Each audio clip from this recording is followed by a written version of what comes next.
Well, welcome to Puck Nation. I'm Jim Gazzola. This is Heath Schroyer, the man of or the show, I guess. Hey, how about this, though? From Schroyerville. This is our new digs. Digs. I love it, man. I love it. The house that Heath built. No. But how about the house that Heath rebuilt? Can I give you that? I don't know about that either. It took a lot of work by a lot of people to do that, buddy. But how about this, though? Isn't this really cool behind us? I like it. I like it better than the studio. And you got beer. For sure. Always have free beer for you. I told you that 100 times. You don't ever believe me. I don't trust you. When we get done filming, I don't know what you would put in it. When we get done filming, we'll go. We'll have a beer. And maybe next week I'll be able to see out of my eye again. Yeah. I thought you were going to wear shades again. You know. No, they told me not to wear the shades. That they wanted to get, what'd they say? Full air. There you go. Makes sense. No, I'm on this other little extra medication thing. So, but I can see clearly that you're happy to be here. Hey, I'm always happy to be here. How many reminders did I give you to be here and you still went to the wrong place? Just out of curiosity. No, you gave me one reminder after I was already there, but it's okay. I gave you one Saturday, though, too. I said, we're up here. I don't remember that, but it's okay. I don't remember that. That's the relationship right there in a nutshell. Okay, so you've had a nationally televised game yesterday. Huge deal. Huge deal for the school. Tough spot to be in because AFC, NFC games are both there. For sure. But were you happy with what you got out of that? Yeah, except for the win. I mean, obviously we wanted to win, but I mean, it's been since 2002 since linear ESPN has been on our campus. No, that's a huge deal. It's a huge deal. I mean, I got a lot of texts from a lot of coaching buddies across the country, you know, talking about how great the arena looked on TV and what a big time deal it was to actually be on it's TV. a big deal. So obviously, you know, wanted to win the game and had our chances, and you know, we were up a couple with 4 minutes to go, but you know, closing out, they got to figure out how to close out games. For sure. Yep. But your women. Absolutely. I think that Coach Kennedy and his staff are really maximizing their team, and they're playing to their strengths. And when you come watch them, you'll say, well, man, they're in the zone a lot and things like that in a matchup, and they press a little bit out of it. But you know, some of their best big girls are out. Yes. You know, some of them haven't played all year, and the other ones are hurt. So he has done a really good job of maximizing his talent. And the nice thing for me as an old coach is that when you watch them play, he called 3 timeouts with the ball and came out and scored after every single timeout. Yeah, you got a good setting. And so those are all, he's going to do a heck of a job, and I'm excited about it. He has had to change a little bit because he doesn't have the inside presence he wants. For sure. I mean, and we do live and die a lot by the 3, but that is our strength right now. You know, he ran some different stuff to get some guards in the post and play out of the post that way, and he's doing a great job. I mean, but it's so nice for both of our teams to actually have a place to practice. Place to call home. Place to be. Yeah, I said it all along. Up until we moved in here, this was one of the hardest basketball jobs in the country because you had no consistent place to practice, no consistent place to meet. You're like an AAU team. Yeah. So it's nice to actually be home. And all the kids have said it's nice to be right where your arena is connected to your locker room. Absolutely. And think about this. It's nice to actually practice where you play. Yeah, that helps. And both team shootings have gotten better since they've gotten in the gym. For sure. And this is a shooter's gym. It should be. Yeah, I knew that when I walked in here the very first time and saw the lighting and everything, and you know, we had some really good shooters in here, and it's a really good shooter. And I think the more the crowd shows up, the better the gym is because you don't see the empty chairs. You have optics, so you can shoot for. Yeah, and we had a great crowd against Nichols. I thought we had a really good crowd. I thought the Greek night was phenomenal, and then, you know, obviously Sunday night at 5 o'clock on championship, you know, NFL Sunday is hard. You know, I mean, that would have been better on Saturday. When you have, you know, Joe Burrow playing, it's really hard. You know, even in the platinum room up here before the game, everyone was saying, "Man, I'm not going to the game till this game's over. I'm not going down to my seats." But it was great. No matter what, to get ESPN on this campus and to televise and be able to tell our story a little bit, it's a huge opportunity. And it does. It tells the story. I want to ask you about the conference itself. Okay. Because this is my pet peeve about your conference. Okay. I have several. I know that, but that's okay. But here's the one. They don't seem to be able to consistently officiate big men. Do you see that? In other words, I know I don't want to put you in a bad spot, but you don't see enough 7-footers, and therefore the inconsistency in officiating 7-footers, both on McNeese and Nichols the other night, seems to be the biggest problem for you guys. I would say this: officiating is a really, really difficult job in today's world. So now that I say that, I do think that in our league, and historically, they haven't had a lot of 7-footers in the league. When we had Shamarcus Kennedy, I used to complain all the time because Shamarcus was a big, long, lanky guy, and they weren't used to guys like that can play above the rim and score on either hand and be able to play with freedom of movement. So, yeah, but I mean, at the end of the day, one thing I had to learn, and I think that, you know, every coach has to learn in this league, is that you can complain all you want, but it is what it is. And you have to make the adjustments to figure out how to be successful within the way they're calling the game from game to game. Because no matter what, every game gets officiated just a little bit differently. And you have to be able to make that depending on the three guys. 100%. I thought that's my complaint for the day is just one. Okay, that'll be my one complaint for the day is. That's the one thing I did notice is they have a hard time understanding what a big guy is and how to. They're used to the pounding inside, and they let a lot of pounding go inside, where that hurts a guy with skill that's 7 feet. That's all. For sure. But it still is a physical basketball. Oh, it's a physical basketball game, and you know, at the end of the day, I mean, the contact in the paint, it's real. Oh yeah, it's not a non-contact sport, that's for sure. No. When we come back, who are we going to meet? Coach Gilroy. And what does he do? You know track field? Absolutely. He is absolutely kicking butt. And his team right now is kicking butt. But do you know what track and field is? Yes, I know what track and field is. Just making sure. I mean, you know. I know you're an athletic director. I know. I just wanted to. They do a heck of a job. And their kids, we're going to talk about this. I'm going to make sure I talk about it. But their kids have done an unbelievable job embracing this community and this campus. Phenomenal people. Always have, actually, under him. When we come back on Polk Nation. Polk Nation. Welcome back to Polk Nation. It's an honor to have Coach Gilroy. Welcome back to Polk Nation, my friend. Thank you. Appreciate it. Hey, listen. Hey, I'll tell you what. You guys are having an unbelievable indoor season right now. Talk a little bit about that. Tell Polk Nation what's going on. And, I mean, you guys are setting records and all kinds of stuff. Well, we had a fall. That helps. For sure. Yes. For sure. The fall, the training went really well. The men won the cross-country title. The women were so close. And then the rest of the track team, they were working hard. Our blue and gold showed a lot of good, positive results before Christmas. And so a lot of them seem to have done their work over Christmas, and that's always a big thing for us. And right now we're about halfway through the indoor season. Just had the home meet here at the barn over there. And it went really, really well. We had, I think, 17 first places and I think about 25, 26 PRs there. So it was good. Yeah.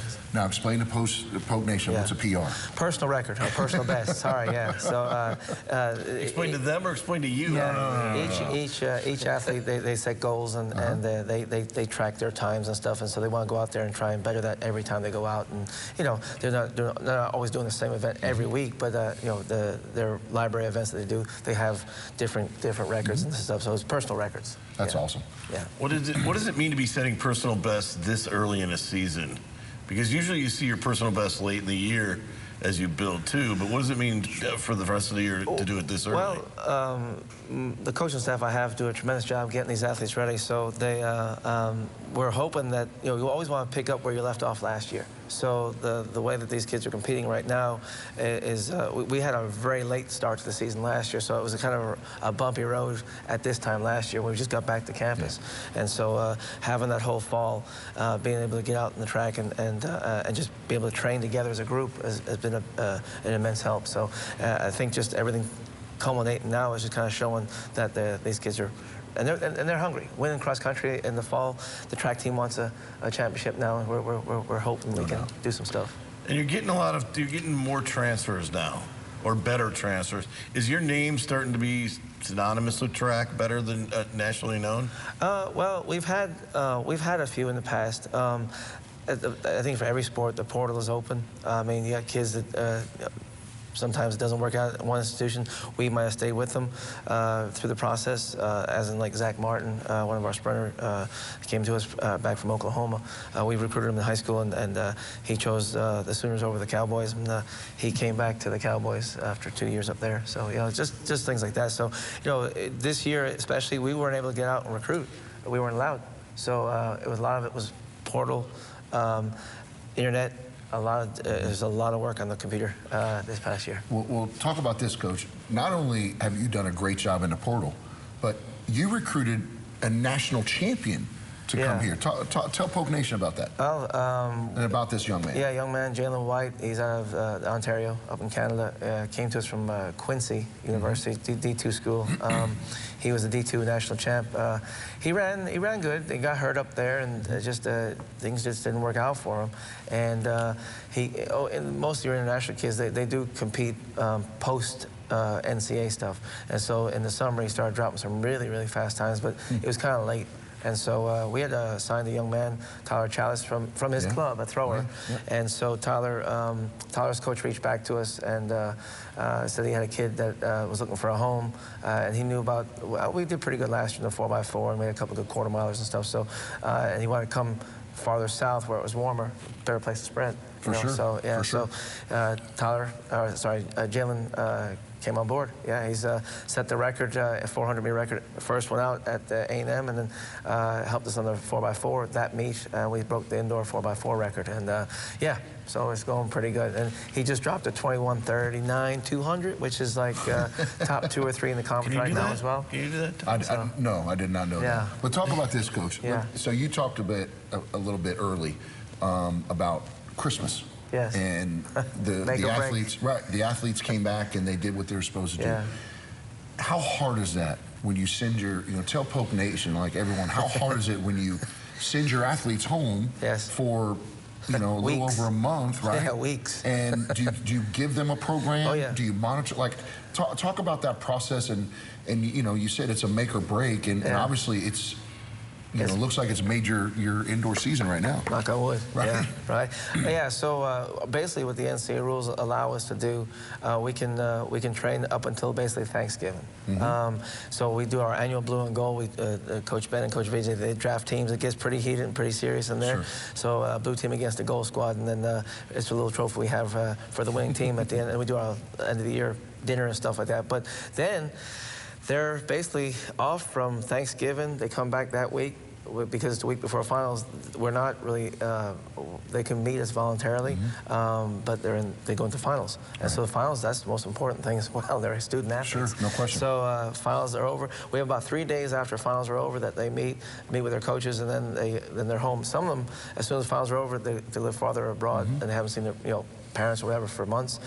They might go earlier, so it could be 4 to 5 weeks. But each of the athletes get a workout plan from their coach, and we hope that they do it. Now we are in touch with them. They are accountable to reach back to us, and this year was probably a higher percentage, shall we say. Last year it was just so tough. We had the whole fall and the Christmas. We didn't see them until after that. So this year was definitely we were able to build that team, and about our team chemistry and stuff. We're pretty hyped when it comes to the basketball games and football games and stuff. So they're actually finally able to gel together, which is even though it's an individual team sport, I explain it. So a lot of individual marks being put out there. You can have a really good team with 1 or 2 athletes, but still we like to keep that team atmosphere going. So yeah. So when we come back on Polk Nation, we'll learn the difference between indoor and outdoor track and the subtleties it takes to win at both. Right after this. Still trying. Welcome back to Polk Nation, Coach. The one thing I want to get into is you see a track meet outdoors and it's open, a lot of space. You go indoors and everything is loud, noisy. How do you keep your focus, and what's the difference for the kids in that atmosphere? Well, there's a big difference between the rec complex and anywhere we go, right? The rec complex it's a godsend that we have an indoor facility, because we actually allow we had a good crowd there this past weekend. A few hundred came in the gate that we know of, and when we shut all the gate down, they still came in, so it was good. But that place gets extremely loud. So as we've been the describe like it's a three-ring circus in there, because we're setting up, constantly moving things around downstairs as events are over. We're getting things set up for the next event and stuff, and then upstairs is just with the two stands along the walls. Is just it goes crazy. Yeah. The focus for kids though, because there's a lot of events going on at one time, always. Just their focus for their event has to be different, doesn't it? Oh, yeah. Yeah, I mean, we have kids competing with one young man, Ronnie Jackson. He was there from 8 o'clock in the morning, finishing out the heptathlon, which we never did that over there before. And then he was in the triple jump that night. So he was there for a good 12 hours.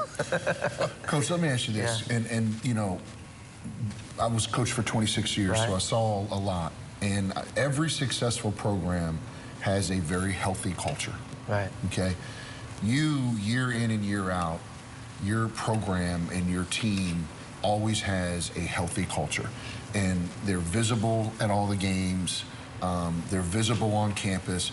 Talk about what you have done, you and your staff, to really breed that type of culture year after year into team after team, where they're so engulfed in the community. They're at every event. Talk about how you do that. Well, you know, my goal, I ran here back in the 90s. I want to make sure that this place is a better place, you know, by the time I finish here eventually, you know. So, but the thing is... Not for a long time. No, I'm a young fella. No. But the main thing, I tell everyone that comes in here, that's what they should do. That you want to try and make this place a better place than when you got here. And wherever it might be, it could be setting a record. It could be out there helping at a school. It could be out there in the community. We did the run for the vests in the fall, you know, with Mr. Navarro's group over there. And I mean, I think it's so important to get out there and be appreciative of what the opportunities you get, because, you know, as I tell them, it's a privilege to be a student athlete. It's not a right. It's a privilege, and that's important. You should always encompass that and really cherish that. You know, not everyone can be a student athlete in college, but a D1 student athlete in college. So it's very important, I think. Well, it really is, and it shows, because they're engaged in this campus. They're engaged in this community, and you've done an unbelievable job. You and your coaches, the culture, Jim, I'm telling you, of our track and field program, and it always starts from the top. And I just think that, I mean, I'm not surprised that we're breaking records because of the kids that you're recruiting and the things that you're doing on and off, you know, the field. That's how you win. Right. Yeah. Is that unusual in a sport like track where it's so individual? Because kids are into their individual times. You got kids that actually never see each other almost at practices and that. Is that kind of an individual to have that team unity? Yeah, so like especially having a home meet, I go back to that. It's just when you, like, we're going to a track meet. It could be 2 days long. It could be a day long. But like even practices, we're not here at the same practices. The distance runners met at 6 o'clock this morning. VJ will have his first group at 11. Ben will have his first group at about 11:30 or 12 o'clock. We could be at the track there, the rec complex, wherever. You know, so it's good to see them come back and say, wow, they just watched the 3,000 meters upstairs because the 4x4 was starting. And they haven't seen those kids pretty much all year. You know, they got a chance to see them a little bit at home and cross country. And the same thing with the distance runners. They can come in and got their lunchbox and watch a bit of the sprint or throwing or something downstairs yesterday, or Saturday, I should say. So it's good to when we can do that and everyone can really come together. But we set that as an example. You know, we want to make sure that the kids get a chance to watch their teammates compete, and that kind of helps build that culture, as Coach was talking about. The NIL money, as we see in sports, is different probably for track than anything else, because track is so individualized. Are you seeing that now as you hit the kind of the recruiting circuit? Has it gotten into track yet? Not where I'm at right now. I mean, some of the bigger schools, I'd say that at the end of the day, you only probably have a handful that are going to make something out of it. If you're international kids, you have to go through your home country on it. So with the tax laws and stuff. So I mean, but you know, your local ones. You know, I really thought the one that would have been, and she just missed the window on that, was Grace. You know, yeah, because she was just she was the ultimate person in Lake Charles. Right. And so, but yeah, so I think that's, as it goes on, it may become more prevalent in track. It just depends. But those high-end kids, you know, the high end, they might go pro rather than hang around. They're kind of like gymnastics almost. Yeah. So we got about a minute left. What do you have to do to have an unbelievable rest of the season? Tell me, like, what are the couple things have to go right in your mind? What needs to happen for you guys to bring some more trophies back? Well, try to bring a trophy back, first of all. Healthy. Just got to stay healthy. Yeah. Just got to keep working, keep our nose to the ground, take care of our business in the classroom, and just the main thing is just stay healthy and just keep working. You know, we tell them every day, just keep working. Well, Coach, I appreciate more money everything from you the do, AD. for sure. Well, I I can put him on the spot now. So Yeah, do it. Put him on the spot. We are about to It's get our his track. show. The track's about to get resurfaced. It's going to start next week. isn't That's it? right. Yeah, for about a month. So we're going to be a traveling team within the campus now. So just a little bit of patience there. And I told the kids that the other day. I got good news. I got bad news. Good news is track's getting resurfaced. The bad news is starting next week. But it's all good. Hey, I didn't think it was going to be hit this quick. That's right. Yeah, I'm excited. You know, and the kids will be excited too when it's all done. So yeah. We appreciate what you do, Coach. When we come back on Poke Nation, we Coach's final thoughts after this. All right.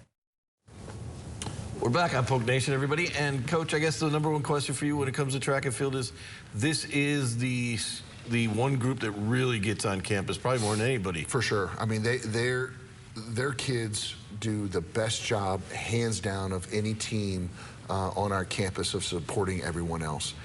They just do a phenomenal job, and their kids are unbelievable. I'm a huge... So does softball, those two. They do. Softball They do. does too. They do. But they just do a great job, and they have every year I've been here. Men's Even when I was just basketball the coaching. last couple of years was horrible. When we get to talking about the upcoming year, and so much of your year has been the sale and selling of things and that, you have the Gatsby show coming up. Is that more of a celebration, or is that part of the fundraising, or is Both. Both, Jim, to be honest with you. And it is. It's the Gatsby Gala. We're bringing it back to Lake Charles. Another organization had it here and let it go, and gave us the opportunity to step in and do it. And I'm really excited about it. I mean, I got Trixie Mix Productions from New Orleans coming to do a whole show. I got Trigger Proof from Biloxi, who's the best party band in the Gulf states.